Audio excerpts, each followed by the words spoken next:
নারায়ণগঞ্জের রূপগঞ্জে ফিলিং স্টেশনগুলোতে যানবাহন চালকরা চাহিদা অনুযায়ী পেট্রোল, ডিজেল ও অকটেন নিতে পারছেন না। সংকট দেখা দিয়েছে জ্বালানি তেলের। কয়েকটি ফিলিং স্টেশন ইতিমধ্যে বন্ধ করে দেওয়া হয়েছে।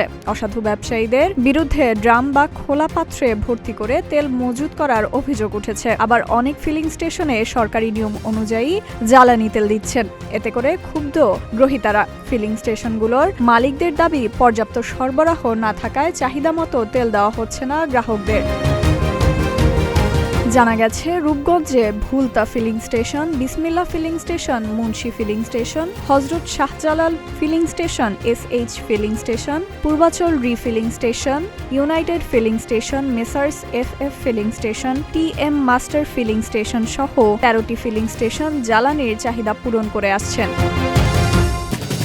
ইরানে যুক্তরাষ্ট্র ও ইসরায়েলের হামলার পর থেকে বাংলাদেশে তেল নিয়ে আতঙ্ক শুরু হয়েছে। গত দুদিন ধরে দেখা দিয়েছে তেল সংকট। অনেক ফিলিং স্টেশনে সরকারের সিদ্ধান্ত অনুযায়ী প্রতিটি মোটরসাইকেল একদিনে সর্বোচ্চ 2 লিটার অকটেন বা পেট্রোল, কার 10 লিটার পেট্রোল বা অকটেন, SUV, জিপ, মাইক্রোবাস প্রতিদিন 20 থেকে 25 লিটার পেট্রোল বা অকটেন, পিকআপ ও লোকাল বাস 70 থেকে 80 লিটার ডিজেল, দূরপাল্লার bus, truck, covered van, container lorry 200 থেকে 220 লিটার ডিজেল দিচ্ছেন। আবার অনেকে ঘুষের বিনিময়ে অসাধু ব্যবসায়ীদের ড্রাম বা খোলা পাত্রে ভর্তি করে তেল মজুত করার উদ্দেশ্যে বিক্রি করছেন। আবার অনেক ফিলিং স্টেশন বন্ধ করে দিয়েছেন মালিকপক্ষ।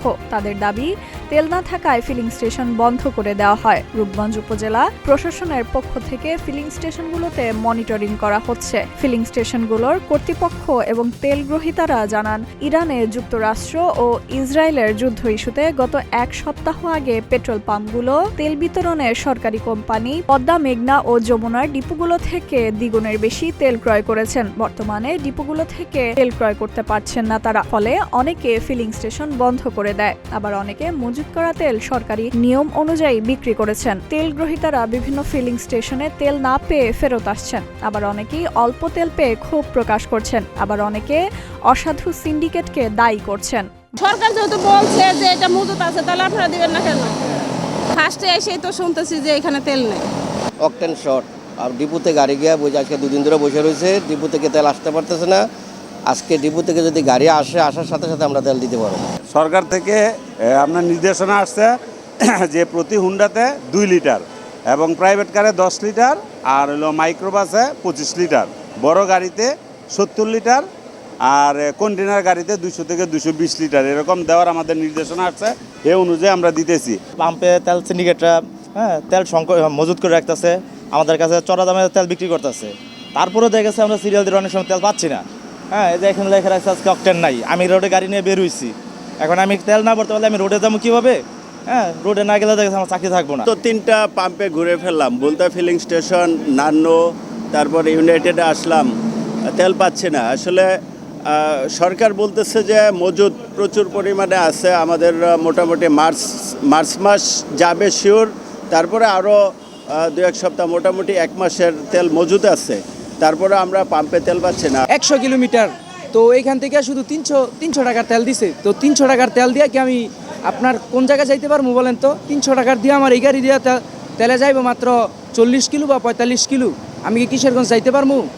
আমার লাগবে হইলেও মানে 100 কিলো যাইতে হইব। এখন আপনারাই বলেন কি করা দরকার। রূপগঞ্জ উপজেলা সহকারী কমিশনার, ভূমি ও নির্বাহী ম্যাজিস্ট্রেট আব্দুল আল সোহান বলেন, কোনো প্রকার জ্বালানি তেল নিয়ে যাতে অনিয়ম না হয় সেজন্য জেলা প্রশাসক মহোদয়ের নির্দেশক্রমে আমরা স্টেশনগুলোতে মনিটরিং করছি। কেউ অবৈধভাবে জ্বালানি তেল মজুত করতে চাইলে তার বিরুদ্ধে মোবাইল কোর্টের মাধ্যমে ব্যবস্থা নেওয়া হবে। সরকারি নিয়ম অনুযায়ী সকলকে চলতে হবে। সরকার যে নির্দেশনা দিয়েছেন সেটার আলোকে জেলা প্রশাসন নারায়ণগঞ্জের নির্দেশনায় আমরা যারা এক্সিকিউটিভ ম্যাজিস্ট্রেট আছি তারা আজকে থেকেই বিভিন্ন পেট্রোল পাম্পগুলোতে পরিদর্শন শুরু করেছি। আমরা সবগুলো পেট্রোল পাম্প পরিদর্শন করব এবং দেখব যে তারা সরকারি নির্দেশনা প্রতিপালন করছেন কিনা, এবং একই সাথে যারা গ্রাহক আছেন তাদেরকেও আমরা সচেতন করছি এবং বলছি তারা যেন নির্ধারিত সীমার যেটি বেঁধে দেওয়া আছে সরকারের পক্ষ থেকে ততটুকুই তেল সংগ্রহ করেন। এবং এটি মেনে চললে আমরা আশা করি যে একটা সংকটের আমরা আশঙ্কা করছি সেই সংকটটি তৈরি হবে না।